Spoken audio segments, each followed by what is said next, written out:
Bien, damos inicio al panel. We now begin the panel on unconstitutional constitutional reform. And for this, we will have Professor Samuel Issacharoff, Tom Ginsberg, and Janiv Rosnai. We welcome them on the stage. Dr. Magdalena Correa and Andres Lemin will be the commentators for the panel, and they will also be tasked with leading the discussion. So first, I'd like to invite the first presenter, Professor Samuel Issacharoff. He's an attorney from Yale University, currently a professor on constitutional law in NYU. Welcome.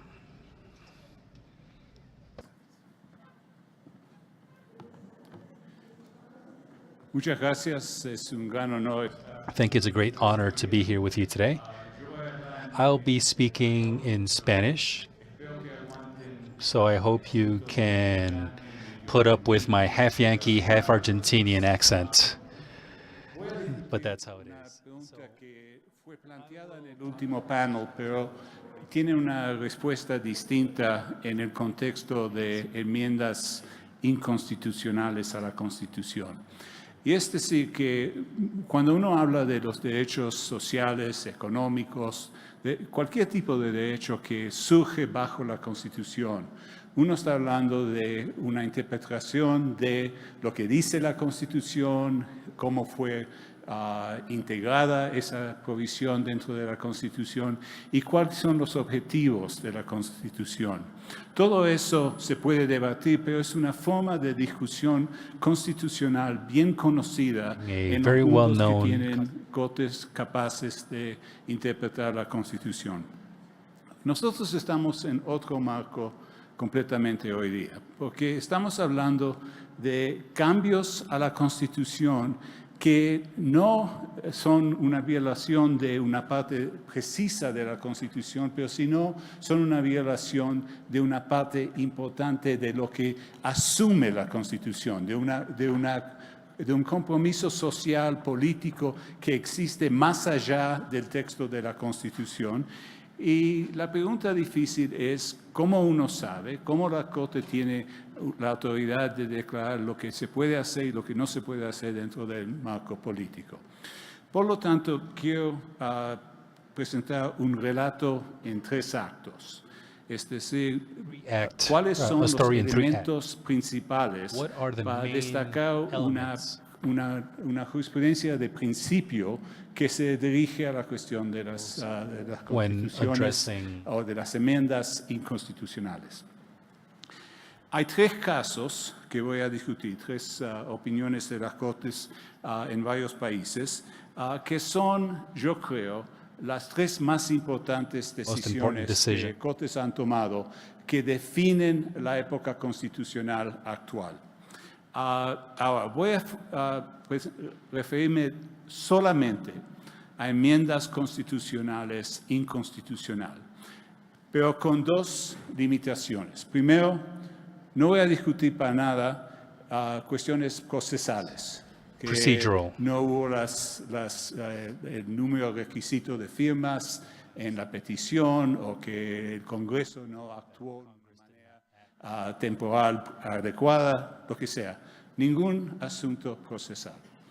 Segundo, no quiero aceptar lo que algunos dicen, que esto es lo más grave del momento en que nos encontramos con debilidades de los gobiernos democráticos. Yo creo que hay muchas amenazas there are many a la capacidad de una sociedad de organizarse democráticamente que no vienen a democratic society that are not at the constitutional level. Just a few days ago, we saw Poland where the government has not been successful in changing the Mi'kmaq constitution. However, under common law for compensation for damages and civil lawsuits and things of that nature, you can do basically everything you can do through the Constitution. And there's a study by a professor in Virginia, Versteg, and others, that shows that in new democracies, in democracies that came up En más o menos 50% de esos países tenemos un esfuerzo por el Ejecutivo de mantenerse en su cargo después que ha terminado el término.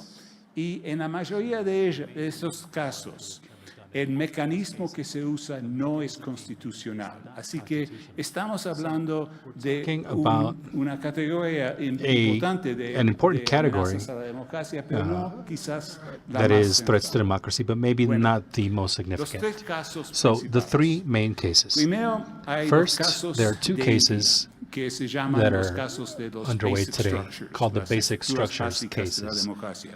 Esto es una respuesta de This la is in Corte response. Suprema de India This is a response by the Indian Supreme Court, where la Constitución in the de ese Constitution, país. La with regards to the Constitution of the permite a country, una the mayoría Constitution parlamentaria allows for a de parliamentary fácilmente majority implementar un to cambio easily constitucional implement constitutional en muchos changes, casos a través in de many una mayoría cases simple by way of del a simple Congreso. majority in Y Congress. además, Plus, hay un sector de la there is a Constitución sector de India que se of the llama Indian el Anexo Constitution 9, called Annex que 9, es una serie which de leyes is a series of que no laws pueden ser that revisadas cannot be por las Cortes. revised by the courts. Y esto, And la declaración que hago the es parte declaration del Anexo 9 se under hace a Annex través de 9 una mayoría is done simple by way of a de la simple Corte. Así que majority of the esto es un court. problema que So la this is an mayoría issue that no es contenida a través de has de not una been fuerza mostly contained constitucional. by way of a En una constitutional serie de force. fallos, empezando By way of en a series of decisions starting in 1973 con 1973,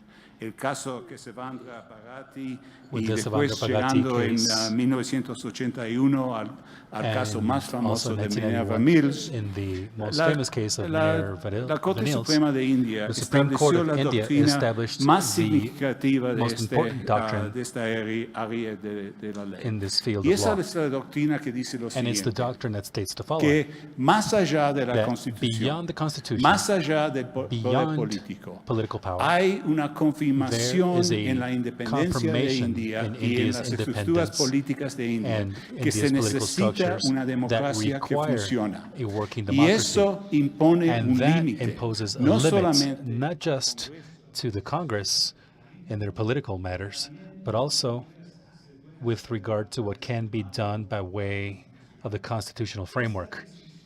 This decision is conceptually the most important of any country in the world in defining the rights of the court to say, that even a constitutional amendment with all the procedural aspects in place can be attacked and dismissed by way of judicial review. So that is the most basic thing, that the courts have the capacity and actually the duty to review constitutional changes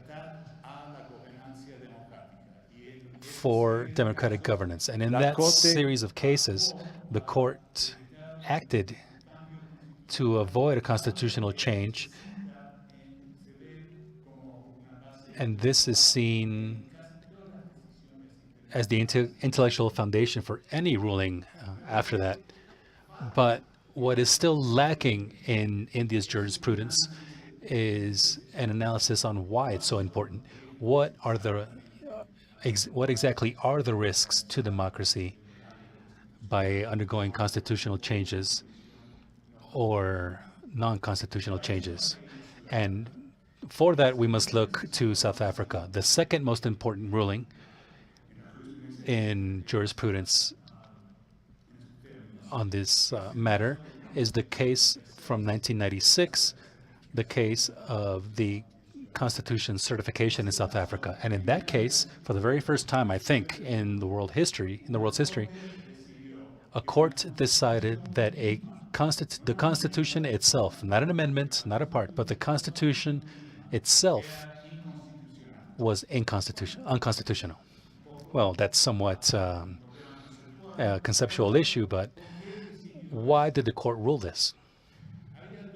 There were two paths that available for the Constitutional Court in South Africa.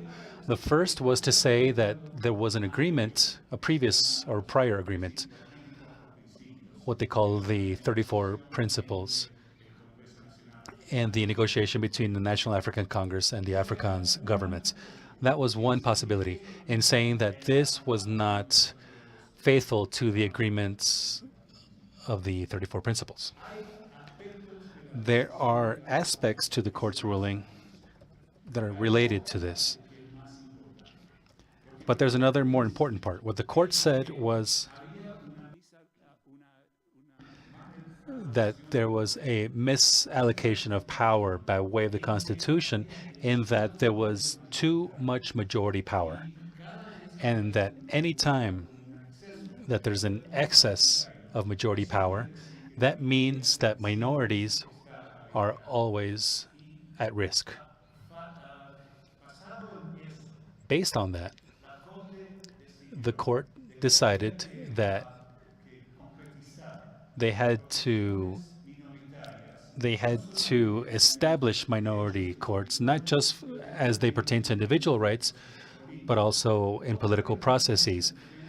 So once again, the court was facing a constitutional defect, because in South Africa there is an issue in that one person can be the head of the government, the head of the state, a political president or chief, and in fact be in control of every government aspect.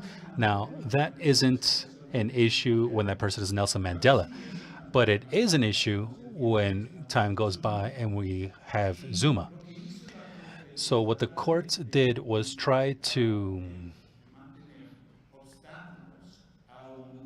keep obstacles, to put up obstacles against excessive majority power. So those are two key steps. First, the courts always have to have the capacity to do what the political branches do. And second, one of the foundations for that judicial power is to ensure the power of the minorities. Now, why is this so important? For that, we have to look to the third case. And we'll do something that is in English is called giving one to the home team. So we're going to give one to the home team because in this third case, this is the case of Colombia. On the proposal of the third administration under President or former President Uribe. Now, I won't discuss the ruling. It's a long issue. There's not enough time. There are many theories that are behind that, but what I would like to refer to is one key thing. Because when the court had to decide what the defect was, what the problem would be if Uribe had a third administration. Roosevelt had 4 in the U.S.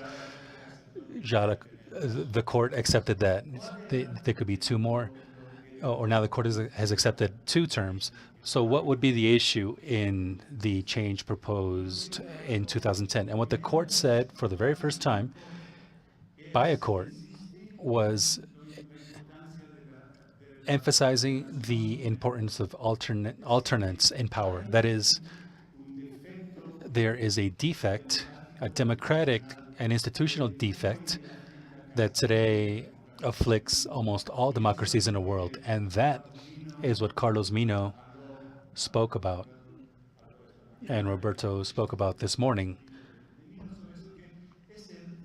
in that it's the hyper-executiveness of current democracies. So what happens when there is no change in power, when there is no rotation in power, as we say in English?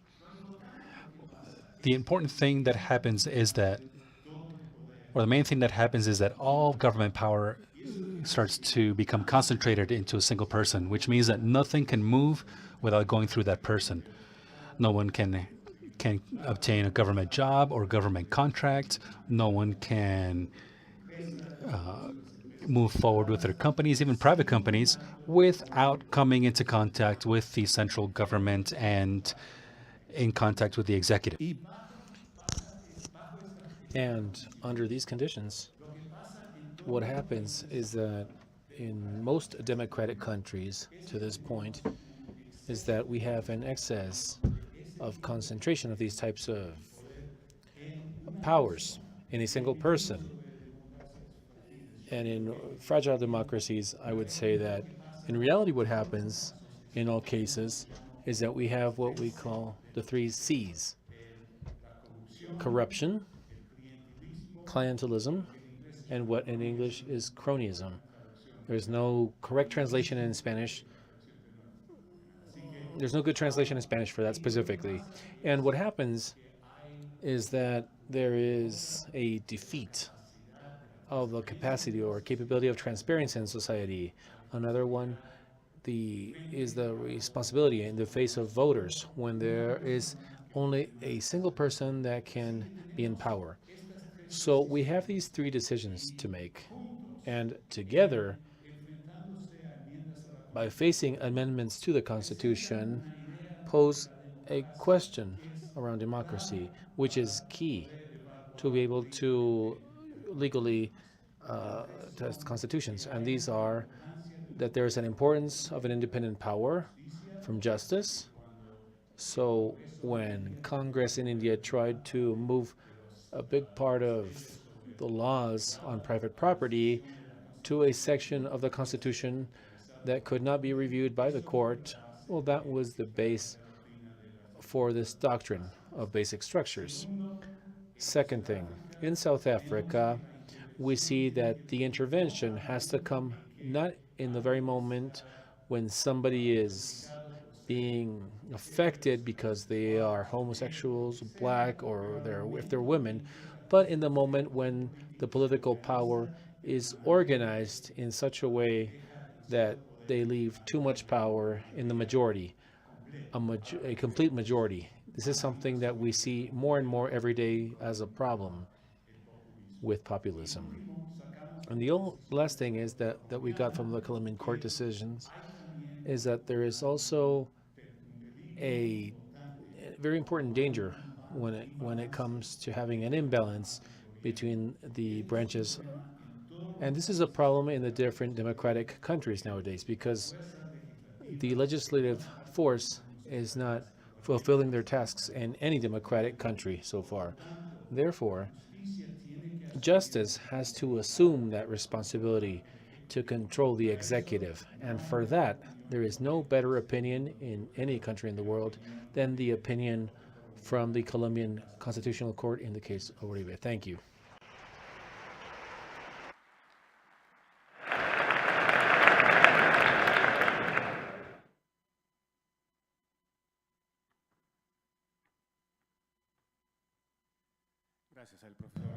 Thanks to Professor Isheroff. Now I would like to invite Professor Tom Ginsberg, a lawyer from the University of California, Berkeley. Currently he is a professor at the University of Chicago, where he is recognized as Leo Spitz, Professor of International Law, Ludwig and Hilda Wolf Research Scholar. Welcome, Professor.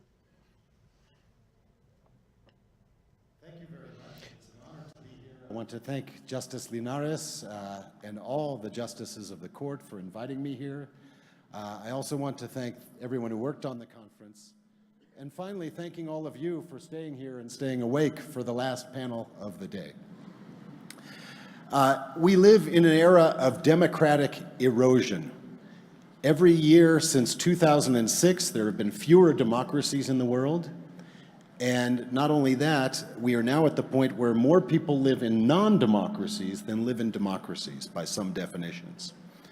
We also see, even in very well-established democracies like my own, very severe attacks on democratic institutions and the same tactics that we have seen in your neighboring country of Venezuela being used even in advanced or rich industrial societies.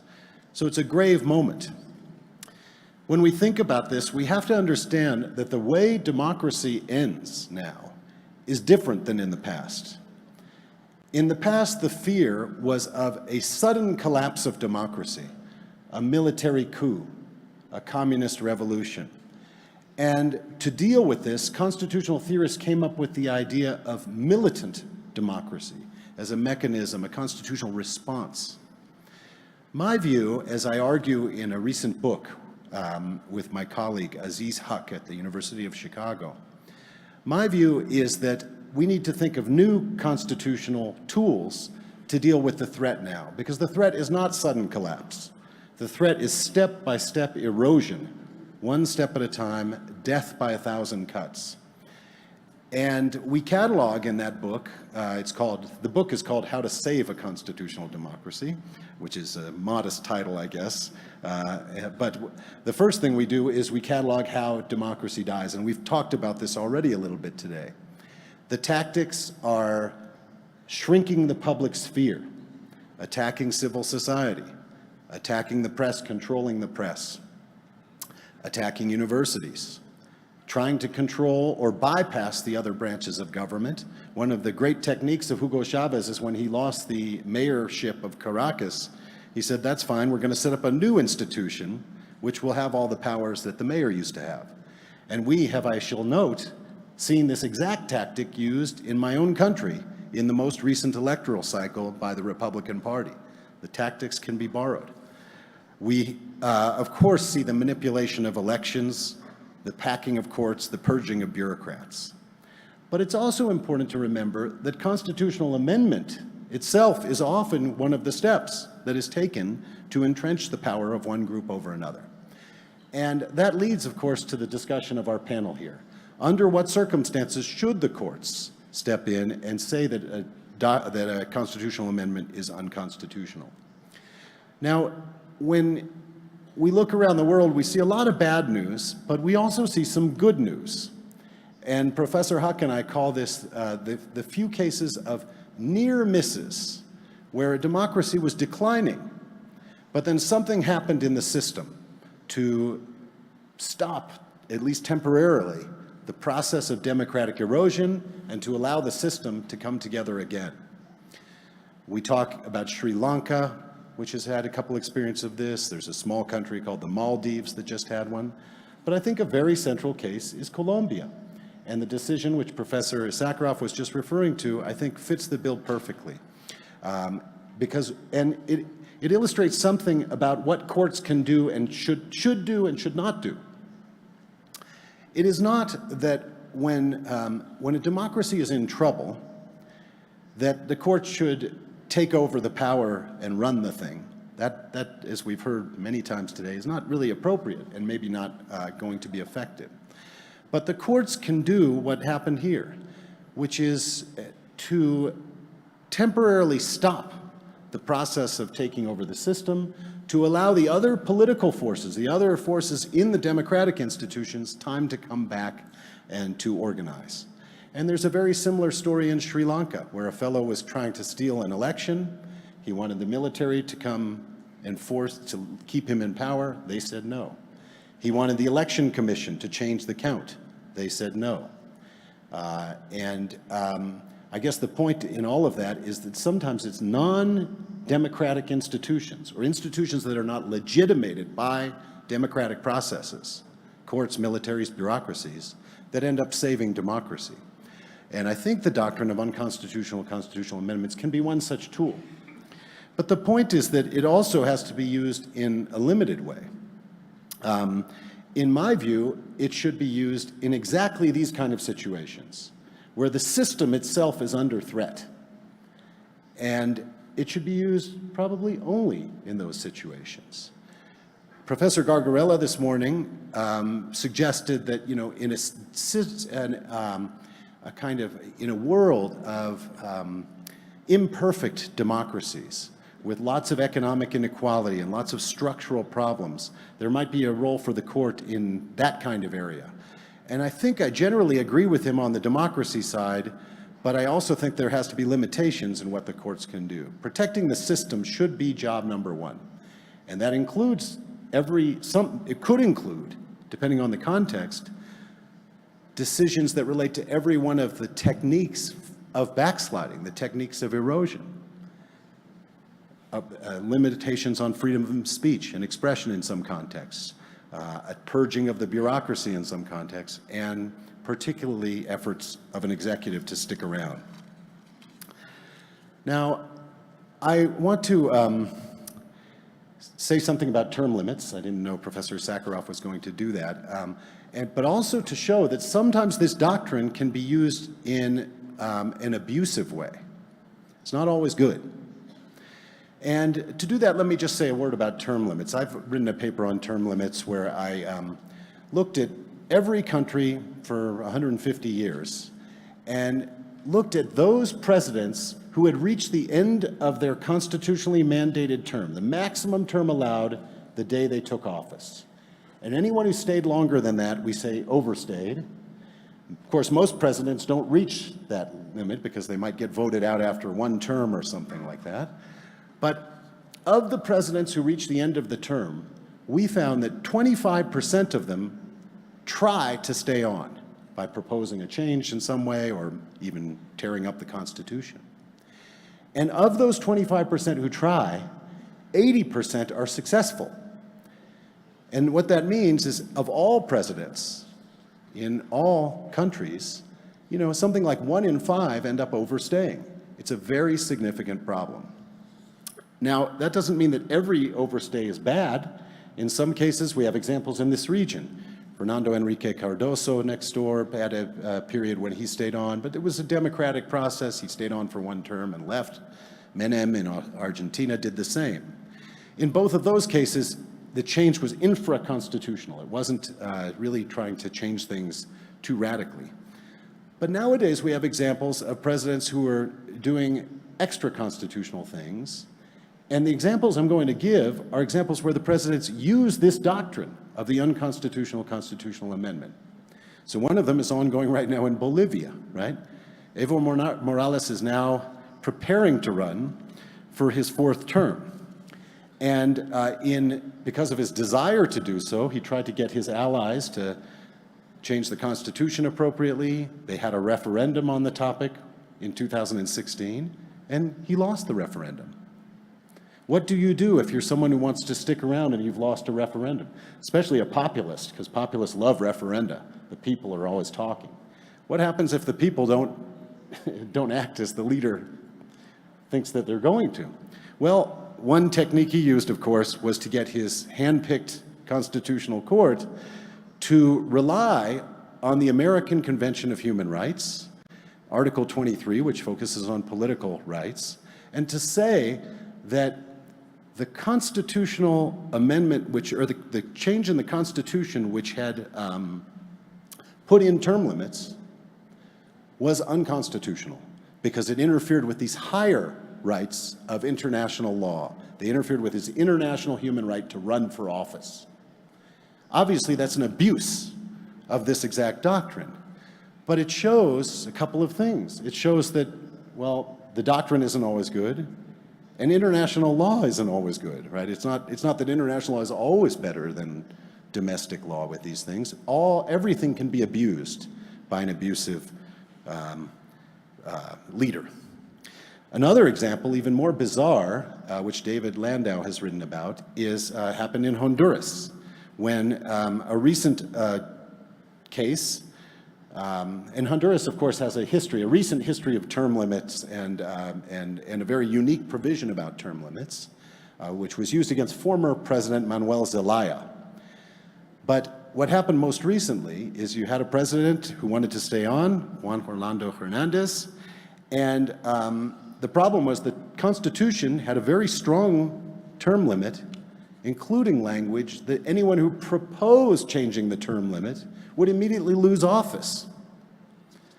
Well, what happened? He got the country's constitutional court to declare that the Constitution itself was unconstitutional, as Professor Sakharov was saying in a much more modest context. How could a provision of the Constitution itself be unconstitutional? Well, because it had to comply with the Inter-American Convention. And of course, the American Convention on Human Rights preceded the writing of the Constitution. The Constitution had to be consistent with human rights, and therefore this limitation on the leader's political right to run for office was inconsistent with not only human rights, but thus itself in some bizarre way. It's a very strange doctrine. It doesn't make a lot of legal sense.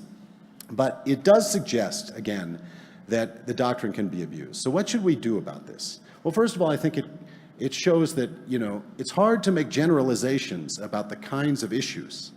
But what I'm proposing is that judges in general should be attuned to the survival of constitutional democracy as a system, and that's the most important thing, that they should focus on those issues and, of course, not abuse the doctrine to help undermine constitutional democracy. I also think that in this particular set of examples, the international norms are, of course, very important, and there should be normative development on the international level as well. It would be possible for the OAS or something to give a better articulation of what political rights means, so that whatever political rights are and whoever they apply to, they don't apply to a sitting president subject to a term limit. I should note that Africa, which also has a long history of unstable governments and problems of term limit abuse, has done a good job. The regional organizations in Africa have done a good job of articulating norms against this kind of abuse. So the African Union Treaty has norms against unconstitutional changes of government. That usually means coups and rebellions and things like that. But more recently has developed a democratic charter which added to the list of unconstitutional changes in government any constitutional amendment that is infringing on democratic principles. So in other words, at the regional level in Africa, it's not just that coups are forbidden, but constitutional amendments to entrench power are themselves forbidden, as well as leaders who refuse to honor elections. That seems like a good thing that we ought to encourage, that kind of better articulated regional norms to avoid these things being abused. But I'll just repeat and then I'll close, which is I think it's hard to say ex ante how particular cases should come out. But if constitutional judges see themselves ultimately as servants of constitutional democracy, which is a complex concept, and see that as the criteria, is the particular issue advancing or hindering constitutional democracy, I would submit that's a pretty good criteria for when the doctrine ought to be used, and if it doesn't fit that criteria, maybe it's better to let the democratic institutions figure out how to deal with the other problems in society, including inequality and crime and many, many other things. Thank you very much.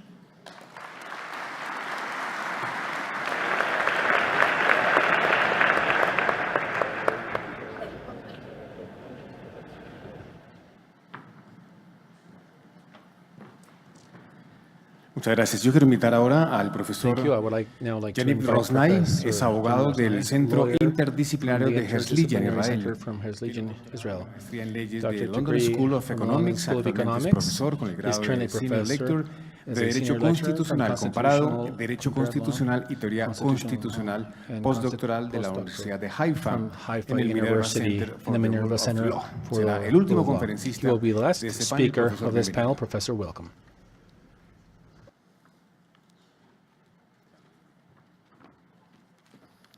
All right, thank you very much. I'm very honored to be here. Muchas Thank you, Justice Linares and the justices. I mean, thank you, the Constitutional Court. It's an amazing conference, and it just shows how much the people care about the Constitutional Court. I have to admit, when I arrived and I understood that I'm going to speak in front of 1,500 people, I was a bit panicked. But now that I realize it's only 1,000 people, I'm much more relaxed. I will talk about the doctrine, the unconstitutional constitutional amendments doctrine, or the Colombian version of constitutional replacement doctrine, but we'll focus on its weaknesses, precisely following what the distinguished professors have mentioned, the era of populism and democratic decay. And the paper basically is divided into three parts. I'll talk about the utilities and advantages of the doctrine and its ability to protect democracy, but then I'll focus on the weaknesses during era of democratic erosion. And finally, I will try to maybe suggest three routes to overcome these challenges. So I'll begin with precisely the words of Professor Ginsburg. In recent years, the world is experiencing the crisis of constitutional democracies. we see populist leaders abusing constitutional mechanisms in order to erode the democratic order. Now, this erosion is a process of incremental, but ultimately substantial decay in various principles of the democratic order, such as separation of powers, fundamental rights, competitive elections, the rule of law. Tom, in his book, mentioned Hungary, Poland, Venezuela as examples for such state. And this is a fantastic book, I must add. Now, while authoritarian leaders in the past were assumed to be hostile towards constitutions and constitutionalism because they perceived them as limiting their powers, nowadays the populist regimes use constitutional law precisely to advance their goals. And this has been described by David Landau as abusive constitutionalism. And the central mechanism at the service of those leaders is formal constitutional amendments, especially with relative flexible amendment procedures such as Hungary. Now, as constitutional amendments are being used or abused as a tool by populist leaders, the doctrine, excuse me if I say the doctrine instead of the doctrine of unconstitutional constitutional amendments every time. The doctrine, according to which the power to amend the Constitution does not include the power to destroy the Constitution and replace it with a new one, can prima facie function as a useful tool to protect democracy. And we can talk about some examples. I mean, in various countries around the world, the doctrine has proven to be indeed a useful stop sign or a speed bump against constitutional amendments aiming to erode the democratic order. India, during Indira Gandhi's emergency period. Belize, very recently. Taiwan, Uganda. Just a few months ago, the Ugandan Constitutional Court invalidated constitutional amendments that were attempting to extend the term of the legislators themselves from 5 to 7 years, using the Indian basic structure doctrine. So we can see that courts can indeed play an important role in protecting democracy. And I agree, I think that the third consecutive term, the Colombian case, is indeed a useful example. But is it enough? Is the doctrine perfect? I think that not. I think that the doctrine suffers from several inherent limits or weaknesses in an era of democratic erosion that we are now witnessing. The first one deals with incrementalism. Nowadays, as Professor Ginsburg stated, democratic breakdowns occur not by an immediate break, a sudden suspension or destruction of the Constitution, a coup d'etat, but by elected governments using, abusing, and subverting the democratic institutions themselves. One of the prime elements of this democratic erosion is its incrementalism. It is typically an aggregative process made up of many small measures that are rarely frontal assaults on the basic principles of the constitutional order, if you look at each one of them separately. However, they have this aggregated effect where the whole is greater than the sum of its parts, if you like. And I think that this is why it is very difficult to spot democratic erosion. After all, there are no tanks in the streets. And I think this is the main reason why the doctrine and its utility is limited. The doctrine aims to prevent revolutionary constitutional amendments. It aims to preserve the core identity of the constitutional order, and accordingly, it allows for an incremental, gradual crumbling of the constitutional order or its basic principles. Therefore, it is almost useless against democratic erosion.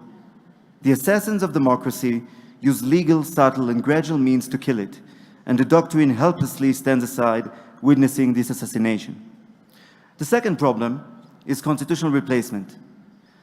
The doctrine rests on a distinction between original constituent power and derived constituent power, a more limited amendment power, a secondary power that is derived from the Constitution itself.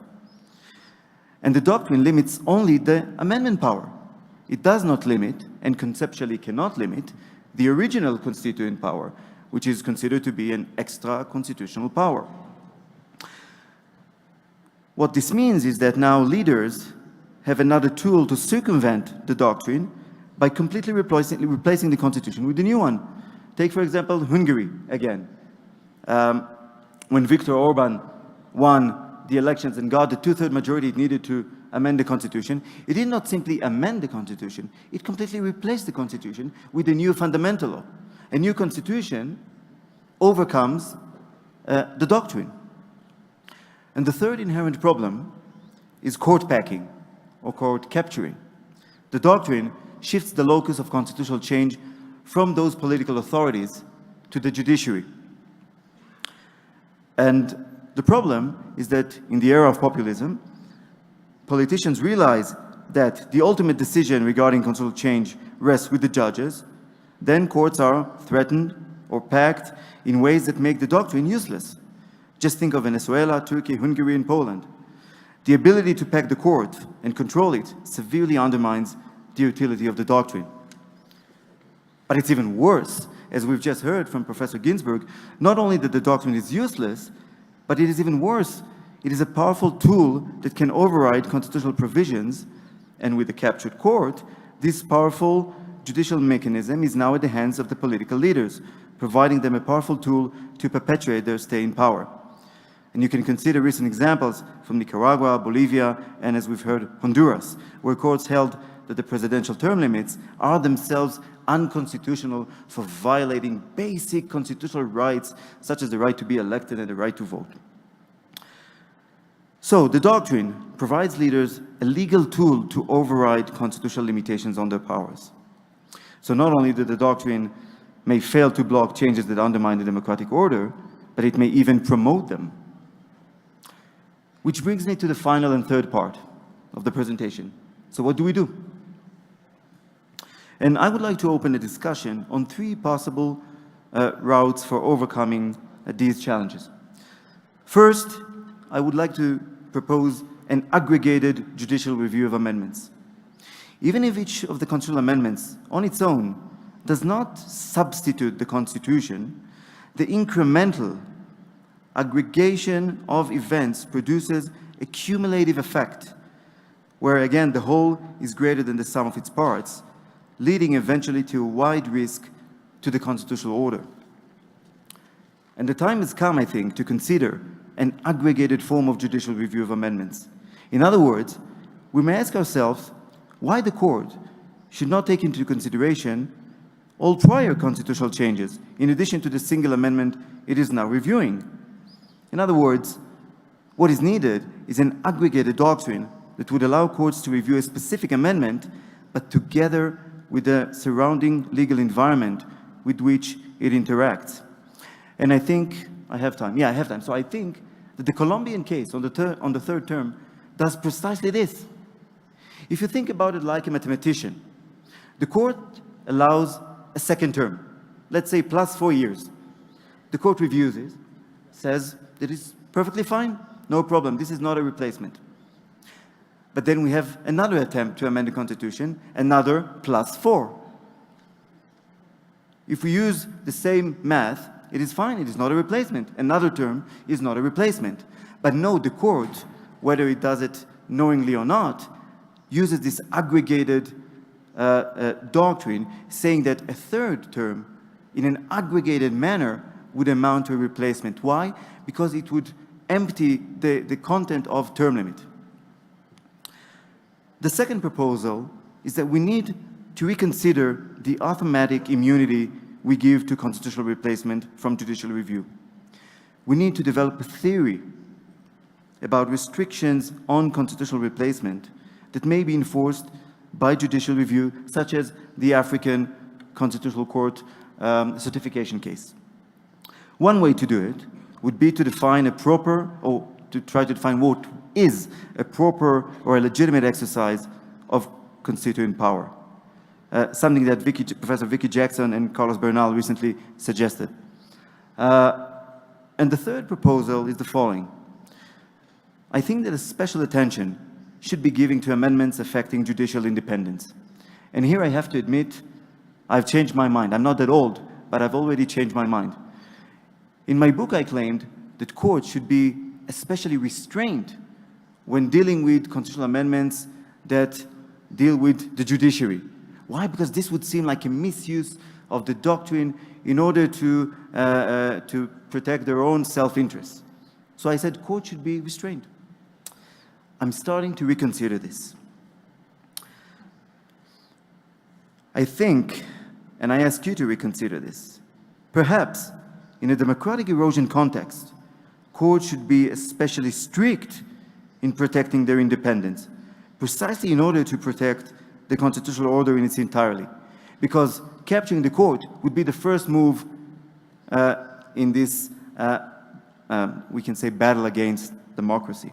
So if we protect the court and if we protect the independence of the court, then it will be easier for the court to protect other constitutional principles. And I think that recent examples from India and Bangladesh may be useful in this respect, and I'm happy to elaborate on that in the discussion. So I would like to conclude. I'm a big supporter of the doctrine. I think that the doctrine rests on a very solid theoretical ground. The amendment power is not an absolute omnipotent power, no. It is a delegated power given to a constitutional organ with a specific task to amend the Constitution. This is a fiduciary power, and it acts as trust. It acts as a trustee of the people. Nonetheless, I think we need to reconsider the doctrine and its utility. I think we need to reconsider some basic assumptions. Instead of using the doctrine in order to protect against revolutionary constitutional amendments that would establish an authoritarian regime, we need to adapt the doctrine to existing constitutional practices that actually utilize incremental and subtle amendments to gain control of the judiciary and eventually to dismantle the democratic order. Muchas gracias.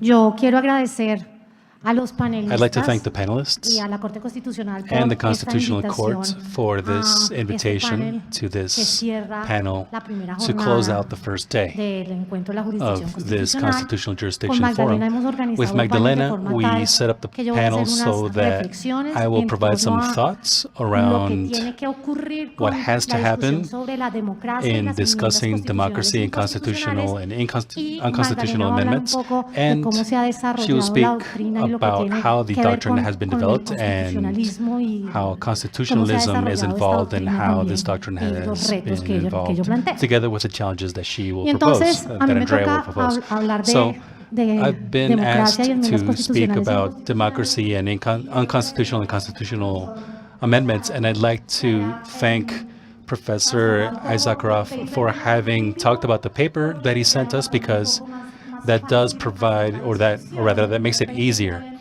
to discuss. In the first paper he sent,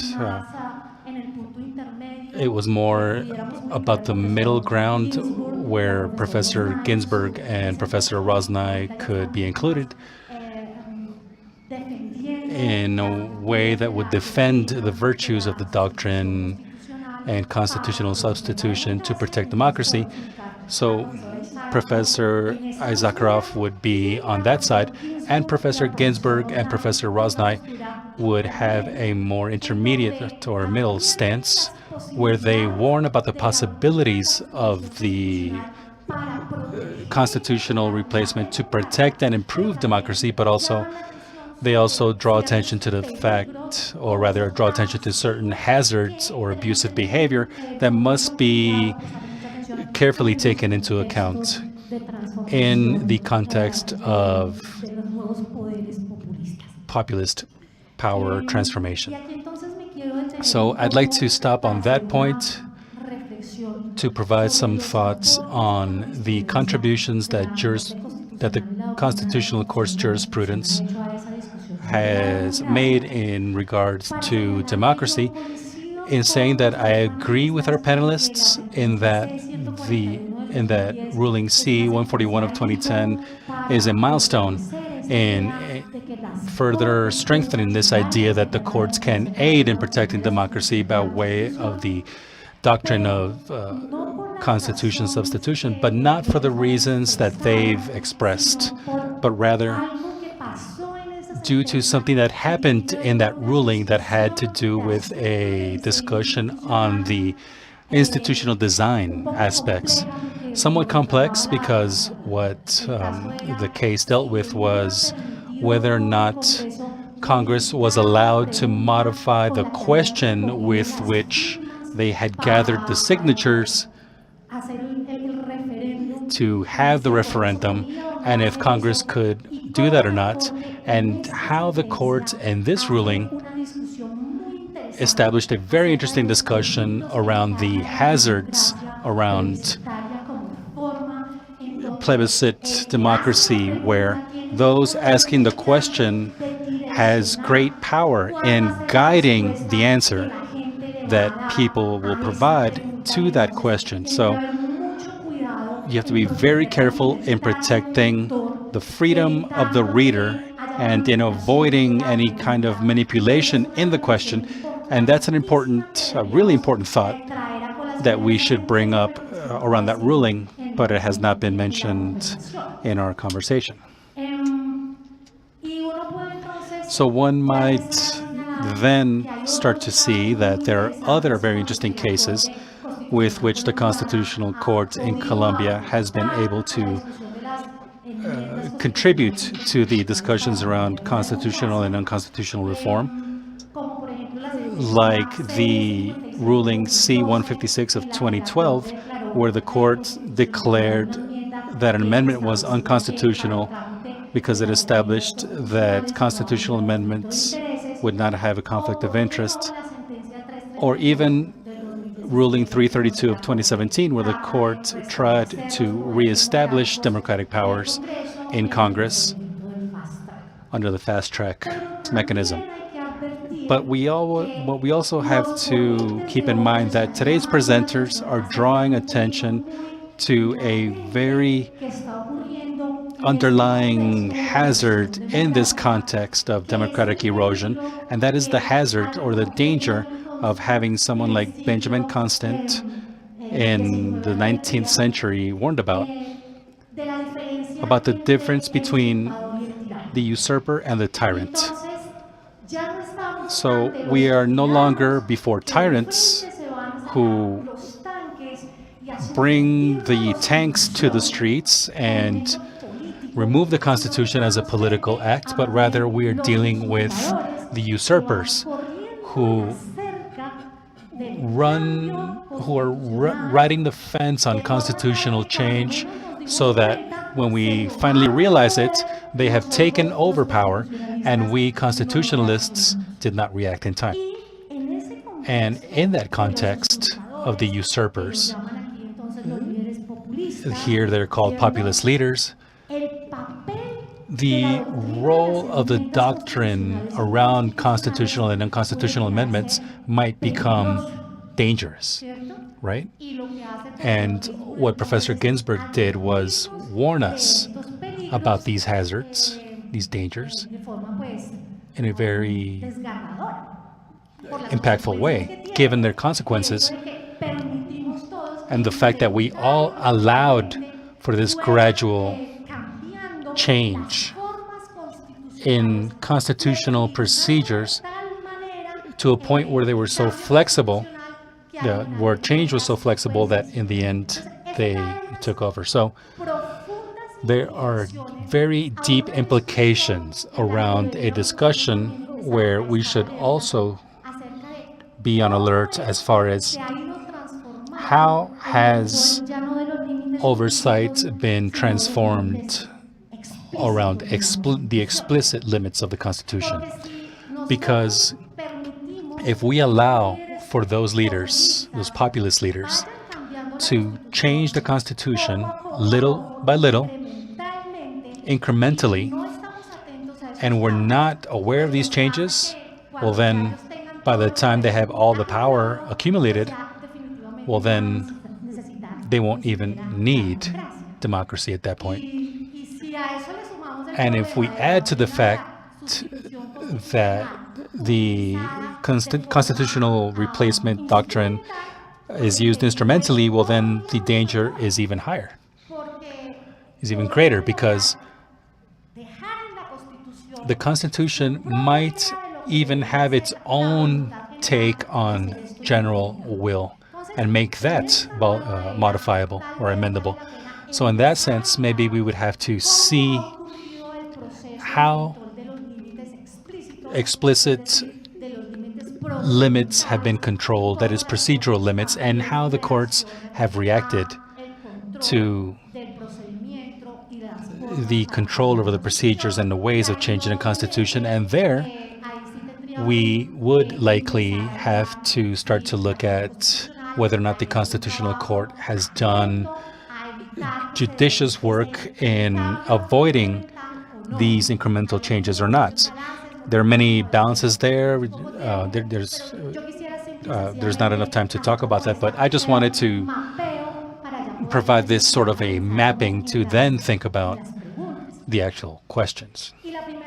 And the first question that I would have then for the panel is if we nevertheless are very much focused on a concept of democracy that is very much established under the electoral process, and that's why we see the issue of term limitations affecting democracy as far as the presidents or legislators, which are two of the cases that were mentioned here by the presenters. But we're not thinking about other aspects of that democratic erosion process that are also taking place in turn under this populist phenomenon. Processes such as the increase of the executive power and the replacement using other forms of regulations as a primary formula for legal rules,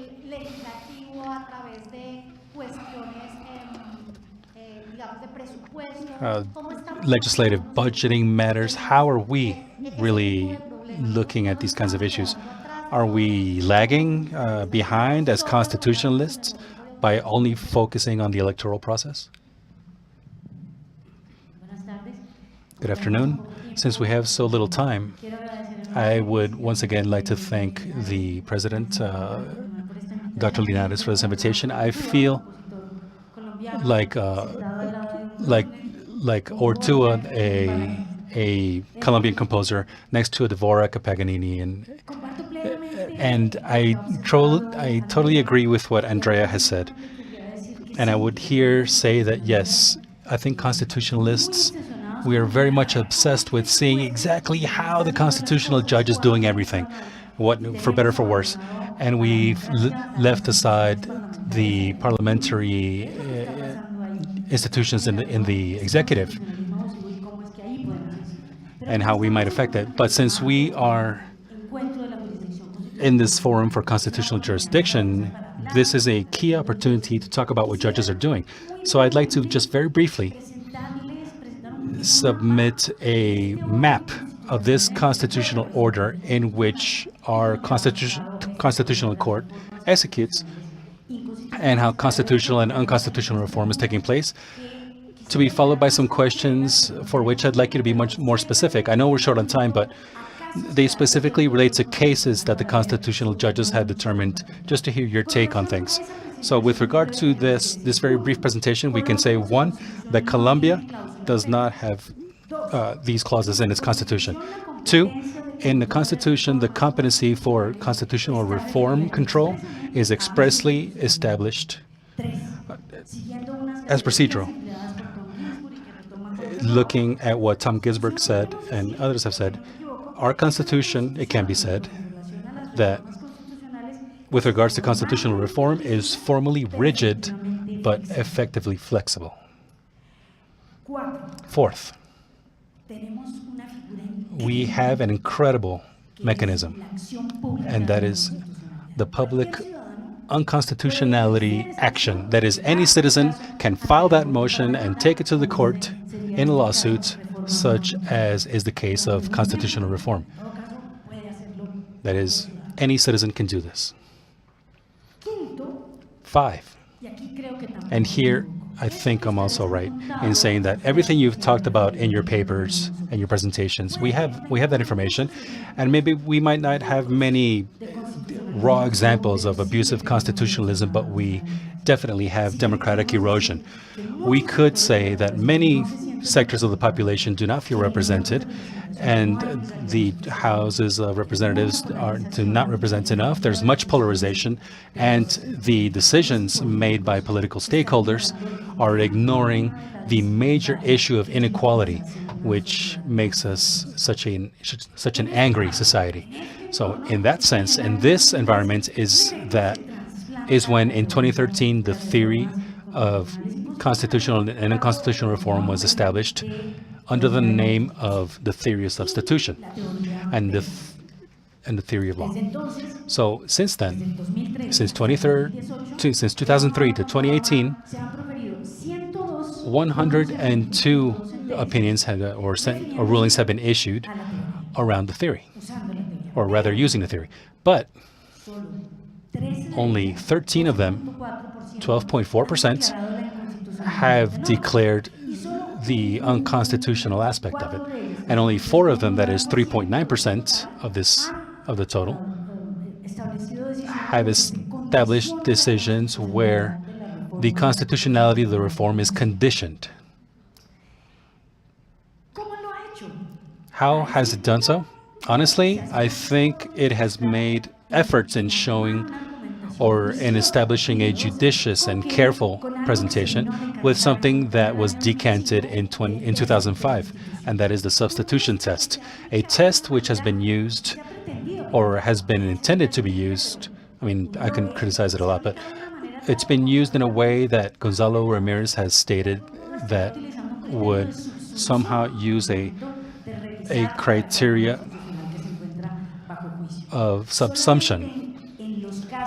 Only in subsequent cases where the constitutional judge has dealt with constitutional reform around transitional justice is where we have found some variety in this criteria, and as Villarosa says, in some cases has applied the ponderation principle. That is, it's somewhat harsh constitutional reform, but if it's thought about with peace, then we can provide some conditions. And another very hard case, again around the peace process, was around strict proportionality in constitutional reform that would change the legislative process, the constitutional process, to implement the agreement.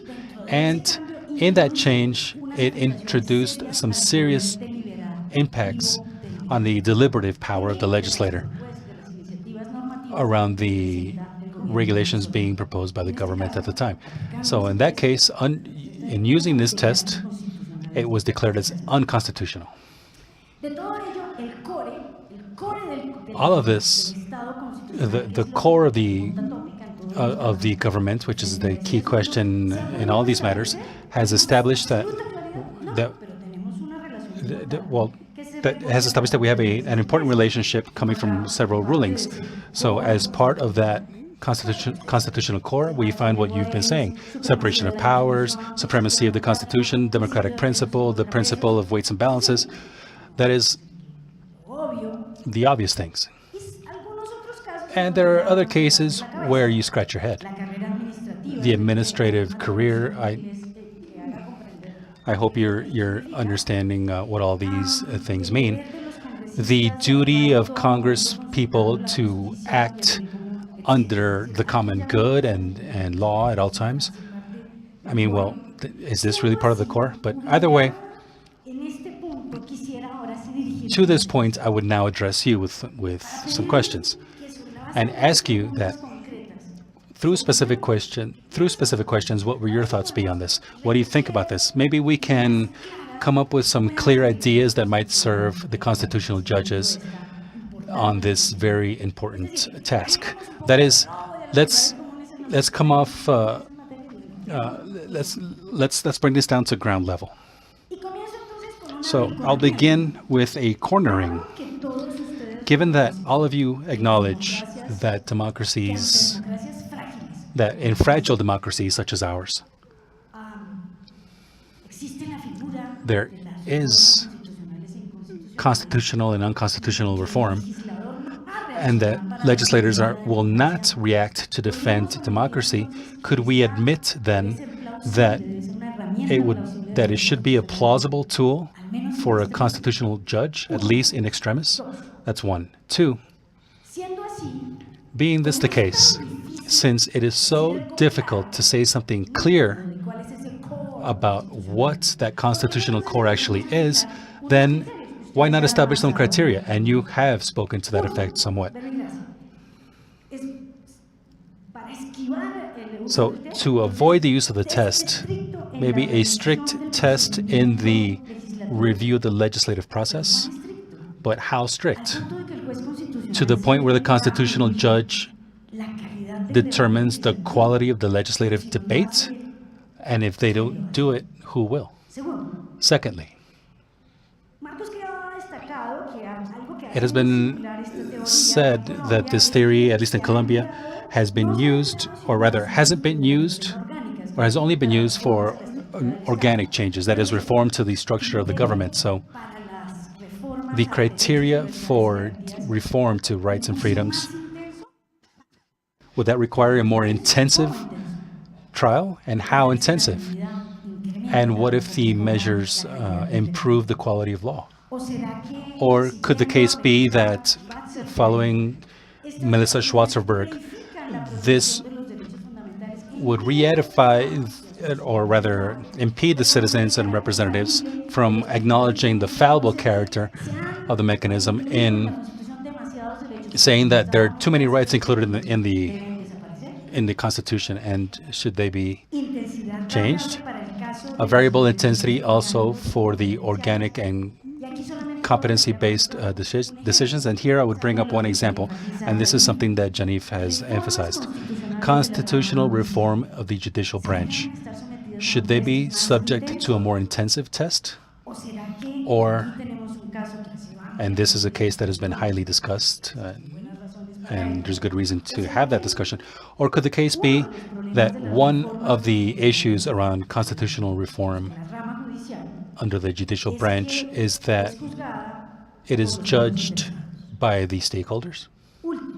And lastly, the last question, which is really important for us, the value of the political context.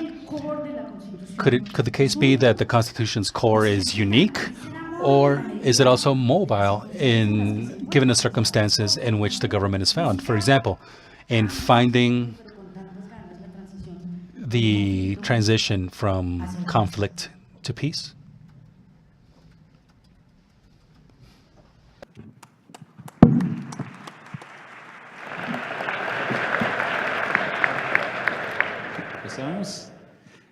Bueno, hay mucho en eso. Well, there's a lot to be said to that. I think that Andrea has presented my thesis in a much more effective way than I could, and also with better Spanish. Why are you laughing? You guys are mean. So, all the questions do get to the core, and I will say what I did not say during my presentation. I think a jurisprudential doctrine is being created between the constitutional courts in several countries, which are doctrines that are extremely important and that have never, or rather, that judges can never announce publicly. And that is the doctrine that cannot be named. And it's this doctrine. In today's world, the most significant threat to democracy are not the tanks. It isn't fascism.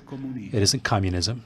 The most important thing is the government's power itself, what in the U.S. we call incumbent power. In Argentina, it's called officialism. I don't think there's a word in Colombia for that. I don't know what term is used, but you understand the concept, that those who have government power are enabled in using several mechanisms for democratic competition, and through them, the entire government apparatus falls in their hands in a way that is very difficult to remove them later from their position. The court's decision in Colombia on ex-President Uribe. All rulings touch on the subject in that case. Same for India, same for South Africa, and many other cases we've seen today. And you have to understand that today's courts, with populism, with the centrality of the executive power, with these administrative powers and the executive power directly, they all have the capacity to exert power in a way that is fundamentally lacking democratic opposition. Therefore, in my opinion, everything turns around this. This is key to, this is core to the aspect. And to your questions, that really covers them all, the political context. What is the political context? That judges can determine but cannot influence directly, that would be an excess of executive power. And they are also leaders that assume that gives them permission to change the rules and to punish the opposition and to remain in power. And from my point of view, it doesn't matter if it's done by way of legal law reform through Congress or if it's by way of constitutional reform. The most interesting thing as far as jurisprudence is when it's done by way of constitutional reform, because in that field, judges have to develop a higher theory than simply calling for an implementation or interpretation of the Constitution. That's the reason why cases such as the ones I mentioned are the foundations of democratic jurisprudence that thus far we have not had. I know that in the U.S. we still do not have this, and that's really today's challenge.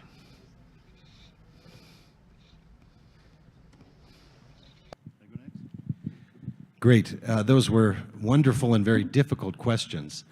You know, Andrea raised a really important point about executive power being kind of a core problem here, and Professor Issacharoff just made the point again.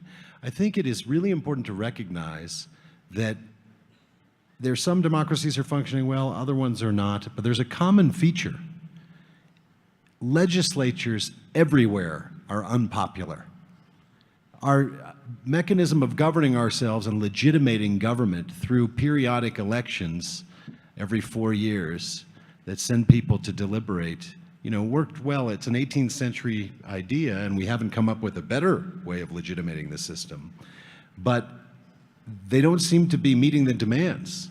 So I think there's a secular problem or a secular pressure for executive power. And that might also have to do with technology and the complex information needed to govern in our modern environment, and the decline of political parties also in many countries as really ideologically cohesive. So these are factors that affect all democracies. And I think it's important in that context to recognize that we're going to have to experiment a little bit with new forms of governance. Experiment with new accountability mechanisms, new ways of hiring and firing bureaucrats, because you do need to have accountability for bureaucrats. You need accountability for judges, just to go to that question. I disagree, I should just say that I said to Professor Issacharoff, God, we were all agreeing, what a boring panel. So just to make it interesting, I want to disagree with Professor Rosenai. I mean, I don't think we should say that reforms that move the judiciary or tinker with the judiciary are always a problem. Sometimes they are. Hungary and Poland, we've seen an abuse of that thing, but sometimes you need more accountability. And you know, judges are also human beings. And so I just think we need room for experimentation, and that again implies a modesty generally in dealing with the doctrine. And so I suppose that's as much of an answer as I can give to Magdalena's extremely difficult set of questions about how, you know, it should be used in these particular contexts. But what gives me great heart is that you obviously have in Colombia a lot of really smart people thinking about just this problem who can answer it better than me. All right, thank you very much. Thank you very much, Andrea and Magdalena. I'll start with Andrea's comments. I have, and she actually presented my stuff better in Spanish than I did. I want to say maybe 2 points. One is the relationship between process and substance. I think that when we deal with judicial review of constitutional amendments, the dividing line between form and substance is blurred. When we impose limits on the amending power, we actually tell the amending authority, what you are now doing is ultra vires. Almost as if it's an administrative case. You do not have this authority, this jurisdiction to do whatever you're doing. Replacing the Constitution with a new one, this belongs to another organ, the people, if you like, not you. So I think there is this strong relationship between form and substance, and this is what allowed actually the Turkish Constitutional Court to invalidate amendments in 2008, notwithstanding the fact that it has only the authority to review amendments for their process or substance. And the court said, not substance, or just for the form or procedure. And the court said, well, this is a matter of form, not of substance. And I want to say something about the very great point you raised about the executive vis-a-vis parliament or budget. And the reason I think it's a great point, because we have a recent case from Israel that deals precisely with this point. In Israel, we have an annual budget. The government brings the budget once a year to the parliament, to the Knesset, it's the Israeli parliament, and this is a basic principle of democracy. Our representatives want to see how the government is about to spend our tax money. And in 2008, in light of the financial crisis, the government said, we want stability. Let's do, instead of an annual budget, let's do a biennial one, once in 2 years. Just ad hoc, a temporary amendment that the budget for 2009, 2010 would be one budget. All right. That was fine. And then in 2010, the government said, oh, this is very convenient. I don't need to go every year to the legislators and start negotiate. So let's do another ad hoc amendment, a temporary amendment, as an experiment, if you like, to have another biennial budget. That's what they did. And then they did it once more. And then they did it again. And then they did it for the 5th time. And the 5th time was challenged before the High Court of Justice. And quite similar to the Colombian presidential term case, the Israeli Supreme Court said the following. It said that the quantity turned into quality when, for the 5th time, you're changing in a temporary amendment the annual budget to biannual one. This is an abuse or misuse of constituent power, and we will not allow it. So I think here you have a good example for how the court was trying to protect the parliament or the legislature vis-a-vis the executive. And I also think that when it comes to the Colombian case, with regard to the peace process that Magdalena mentioned, I think also this should be viewed as the court as guardian of the legislator. The court did not undermine separation of powers by this decision. It protected separation of powers. It told the legislator, we want to protect your role as legislators. And I think this is a beautiful decision. And now I want to focus on Magdalena's second point, and I think this is a good time to congratulate Magdalena for her birthday. So happy birthday. But this is just to tackle the hard point. So you mentioned about guidelines and how we should guide judges. And I think this is an issue that will remain with us forever, because even in Constitution, where we have explicit limits, eternity clause in the Constitution, we need the courts to interpret them. The French Constitution protects the Republican form of government. What is the Republican form? It is certainly not the same Republican form of government that was in 1884 when it was inserted into the 1875 Constitution. The Norwegian Constitution protects the spirit of the Constitution. What is the spirit of the Constitution? I don't know, but it is certainly not the spirit of 1814. So anyway, we would need the court to interpret what is the constitutional core. We could, and here I connect to Justice Linares' dissent in his case from 2016. I do think that us, constitutional scholars, need to provide some guidelines on how to make a proper exercise of this doctrine. But there will always remain some disagreements. Yes, my name is Yaniv. I'm not naive. I know people will disagree upon these decisions. Thank you very much.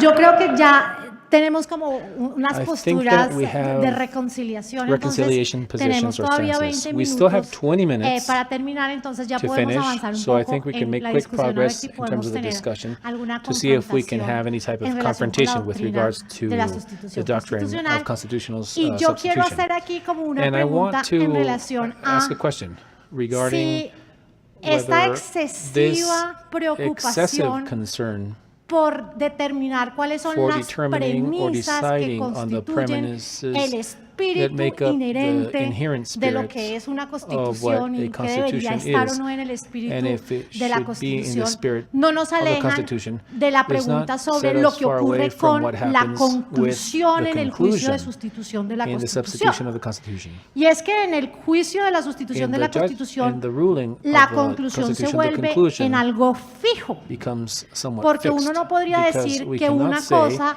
that hace one parte del thing is espíritu de part la of the spirit Constitución of the y Constitution, luego negar que and eso then hace deny parte that that del espíritu is de a la part of the Constitución spirit of the sin violar los Constitution principios without de la violating the consistencia principles lógica. of logical ¿Cierto? consistency.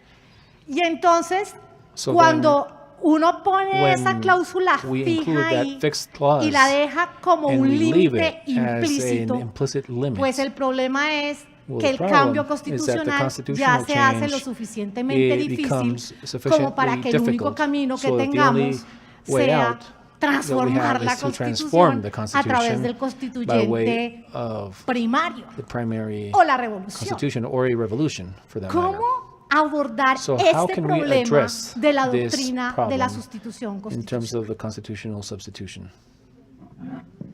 Creo que hay otra interpretación I think constitucional. there is a different que constitutional solo tenemos interpretation unos minutos, that 5 minutos. we only have 5 minutes to address this.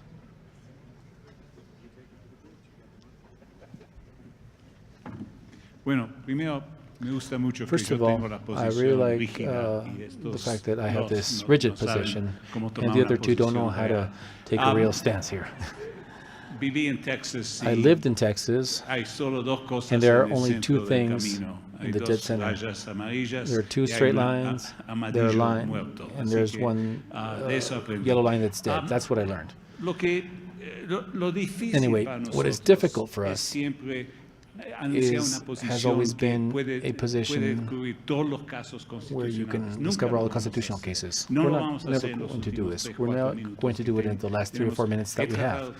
I've tried to do this all during all my life, and it's been a failure. So we're not going to achieve this. Now, the difficult thing, I believe, is not a matter of theory at a higher level. It's a constitutional concern. What other institution can protect entities?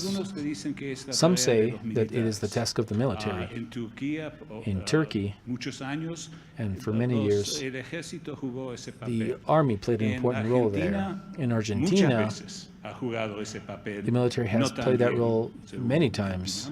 Not so well, in my opinion, but there are non-democratic institutions that can be used in that fashion.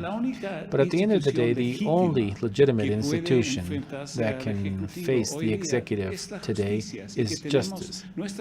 And it is our task to develop the theories. And I think that we have to have the democratic competency, the limits about the incumbent power, officialism. That is a principle. It's not perfect, but it's the best thing I have.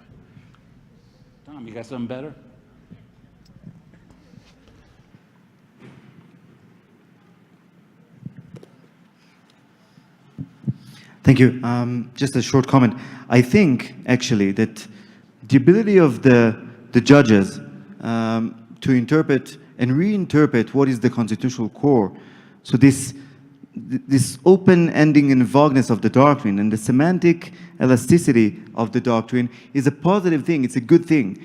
It allows those principles to be interpreted and reinterpreted and changed with time, and it allows progress together with preservation of the core. The unconstitutional constitutional amendment doctrine is not stagnation, and I think this is the biggest strength of the doctrine.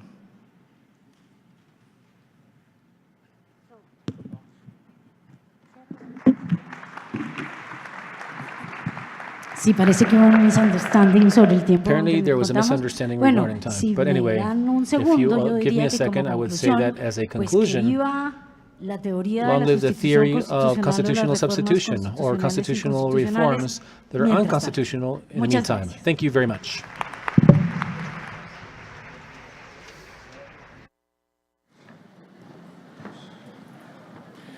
Muchas gracias a los invitados, a las comentaristas. Very much to our Nosotros nos volvemos a commentators and encontrar speakers. mañana a We will las meet 8:30 de la mañana, tomorrow si Dios lo permite. again at 8:30 a.m. if God allows. Please bring your badges tomorrow because we will have the attendance of the President of the Republic and security will be much tighter. Thank you very much and have a good afternoon.